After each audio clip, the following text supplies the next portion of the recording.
Welcome. I am Collins Trott, Child Development Faculty on the Wallace Community College Dothan campus.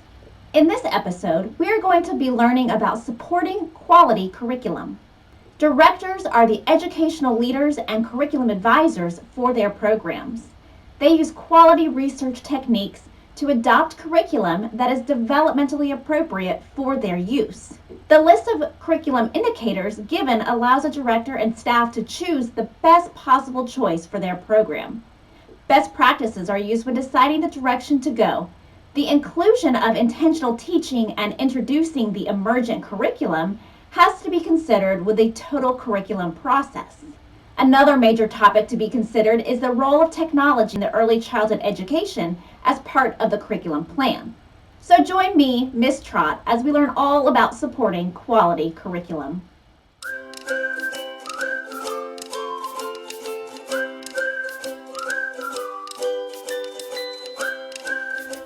The focus on quality early childhood programs includes a curriculum that reflects a strong understanding of the philosophical underpinnings of the field, a comprehensive definition of curriculum, and a well-grounded understanding of developmentally appropriate practices.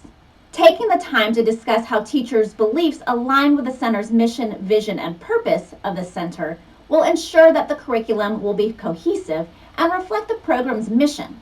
This will establish a shared understanding of the program's educational philosophies, means the practice will be consistent and intentional. While the early childhood education field uses a variety of definitions of curriculum, many consider a curriculum to be a comprehensive guide for instruction that is composed of several elements, including assessment, content, and teaching methods. For a program to maintain a developmentally appropriate curriculum, the director needs to be aware of, understand, and be able to articulate the positions established by early childhood professional organizations. Keeping up to date with position statements and standards provides evidence of a commitment to the profession. Indicators of an effective curriculum include the evidence of following: curriculum is comprehensive, children are active and engaged, goals are clear and shared by all, curriculum is evidence-based, its valued content is learned through investigation, play, and focused intentional teaching, curriculum builds on prior learning and experience, professional standards validate the curriculum's subject matter content, curriculum is likely to benefit children. Each classroom will demonstrate this standard in its own unique way, as the curriculum must reflect the individual children in the room, their culture of their families, and the personalities and teaching styles of the teaching staff. This means that the director must provide opportunities for discussion of and reflection on classroom curriculum, and must rely on input from both staff and teachers when making decisions about how to enrich the curriculum.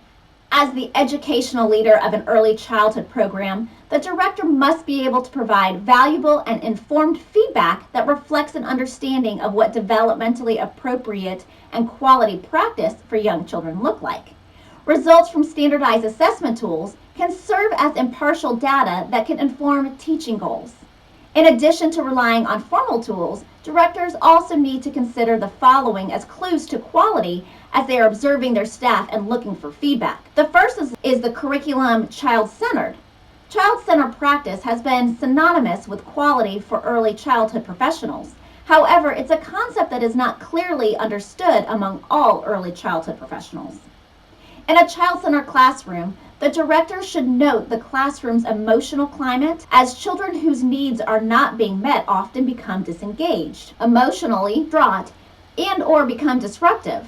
A child-centered classroom can include some large group and even teacher-directed activities, but it also needs to include opportunities for children to make choices, play, and learn in small groups or individually, and be active in experiences that support developmental skills across domains and academic content. They also need to look at how does the teacher communicate the use of play to support learning and development.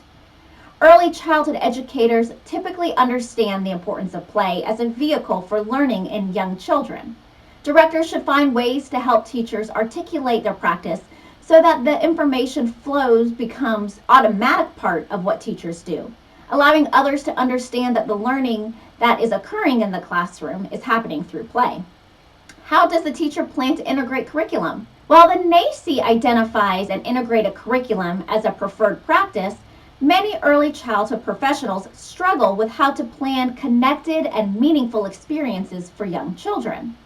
The director can be instrumental in supporting teachers in the planning process by establishing expectations for connected curriculum and by working with teachers to develop a plan system that supports integration. Planning webs are a way to assist teachers in integrating planning, and brainstorming is an integral part of this plan. Planning webs focus on themes, units, concepts, projects, or extended investigations, the following as helpful steps for web-based planning. 1. Identify a theme and related subtopics. 2. Brainstorm. 3. Identify desired learning outcomes. And 4. Prepare for teaching. Additional questions directors must assess and provide opportunities for learning and feedback are asking, is the curriculum emergent? What is the role of the adult in the classroom? How are the early learning and developmental standards implemented? How does the program facilitate the development of language and emergent literacy skills? How do teachers support math, science, and inquiry in the classroom? And what is the role of technology?